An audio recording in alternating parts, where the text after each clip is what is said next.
प्रवीण गायकवाड यांच्यावर झालेल्या शाही हल्ल्याच्या निषेधार्थ सोलापुरात घेण्यात आलेल्या मराठा समाजाच्या बैठकीत गोंधळ झाला असून जन्मयंजय राजे भोसले यांच्या कार्यकर्त्यांकडून एका कार्यकर्त्याला मारहाण करण्यात आली। कोकणात कोसळणाऱ्या मुसळधार पावसामुळे योगेश कदम यांनी प्रशासनाला सतर्क राहण्याचे आदेश दिलेत। कोकणातील सह्याद्रीच्या घाटमाथ्यावरती काही ठिकाणी संवेदनशील परिस्थिती आहे। दरड प्रवण क्षेत्रामध्ये काही दरड कोसळण्याची शक्यता आहे। खबरदारीच्या उपाययोजना खबरदारी म्हणून आपण प्रशासनाला सतर्कतेचे आपण आदेश दिलेले आहेत। रत्नागिरी, रायगड, सिंधुदुर्ग, उत्तर कोकणामधील 3 नसलेले जिल्हे, या जिल्ह्यामध्ये साधारणतः जुलै महिन्याच्या दरम्यान अतिवृष्टी जी दरवर्षी होत असते। काही ठिकाणी तिथे पाणी देखील शहरामध्ये शिरताना आपण पाहतो। तर अशा वेळेस प्रशासनाला आपण सतर्कतेचे आदेश आपण दिलेले आहेत आणि जी काही दरड प्रवण क्षेत्र आहे त्याची जे काही उपाययोजना करायच्या होत्या त्या आपण अगोदरच केलेल्या होत्या। आपली पूर्वतयारी आहे। NDRFची तुकडी ही त्या विभागासाठी देखील कार्यरत असते।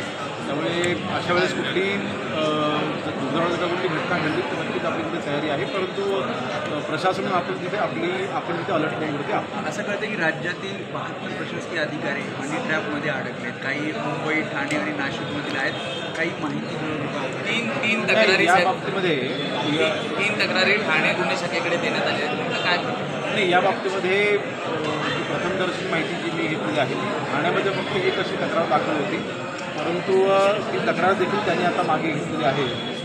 दोघाही व्यक्तींनी एकत्र मिळून आमची जे काही इशू होता आमचा हा घेतलेला आहे।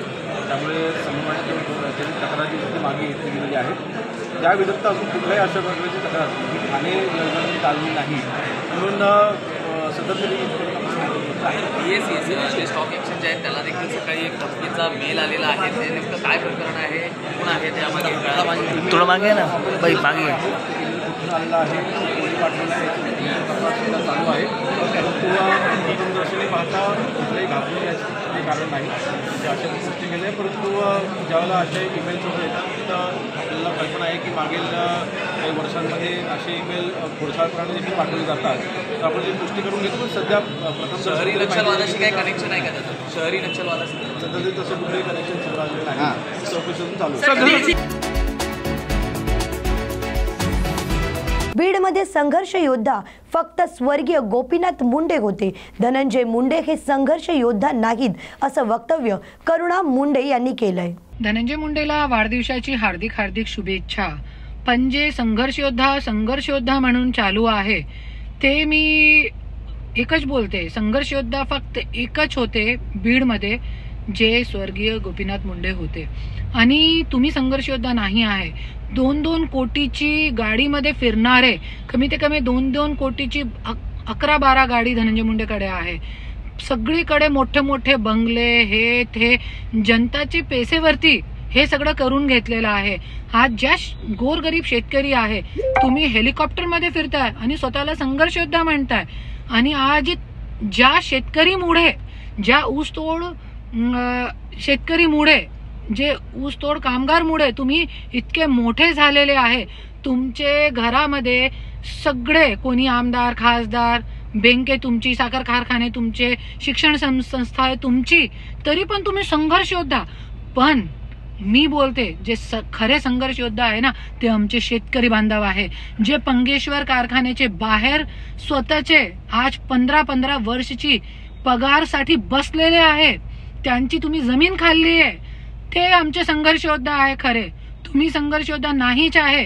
संघर्ष योद्धा मुंडे साहेब होते, ज्यांनी ते साखर कारखाने उभा केले, शिक्षण संस्था उभे केली, गोरगरीब लोकांना त्याच्यामध्ये बळ दिला, आणि ते तुम्ही बळ छीनताय, लोकांचे पैसे खाऊन आज स्वतःला संघर्ष योद्धा म्हणताय। तुम्हाला लाज वाटली पाहिजे।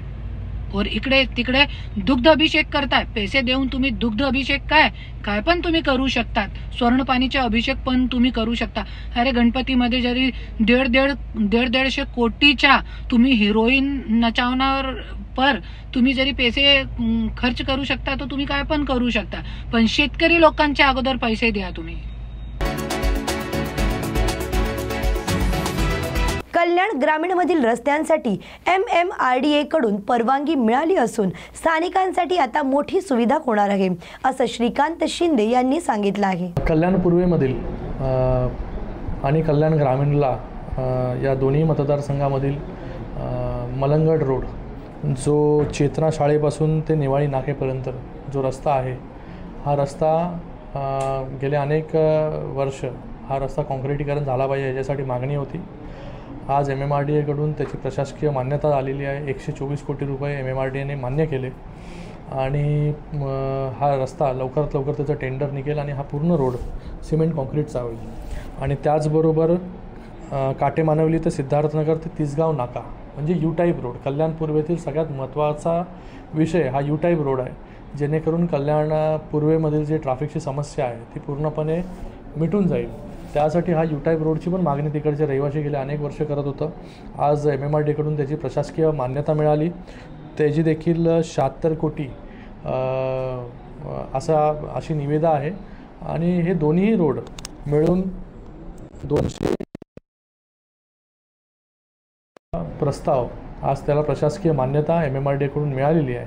मला वाटतं हा कल्याण लोकसभेसाठी महत्त्वाचा विषय होता.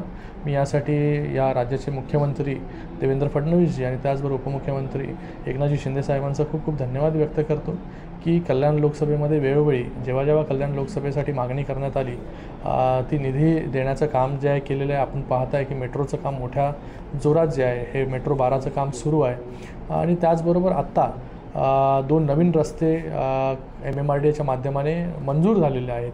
त्याची देखील लवकरात लवकर निविदा निघून हे दोन्ही रस्ते सिमेंट कॉन्क्रीटचे होतील. मलंगड रोड हा जो आहे हा खूप महत्त्वाचा एक लिंक आहे ग्रामीणमध्ये, म्हणजे मलंगड त्याचबरोबर कल्याण पूर्व आणि कल्याण ग्रामीण. तर हा रस्ता सिमेंट कॉन्क्रीटचा होईल आणि त्याचबरोबर यू टाईप रोड जो एकदम नॅरो आहे हा यू टाईप रोडचं एक्सटेन्शन होऊन तो देखील सिमेंट कॉन्क्रीटचा होईल. आज ह्या दोन्ही रस्त्यांच्या प्रशासकीय मान्यता MMRDA कडून मिळालेल्या आहेत. MMRDAला देखील खूप खूप धन्यवाद. अशाच राजकीय ताज्या घडामोडी जाणून घेण्यासाठी पाहत रहा राजकीय आढावा हा कार्यक्रम फक्त न्यूज मराठी 24/7 वर. नवा भारत नवा विचार.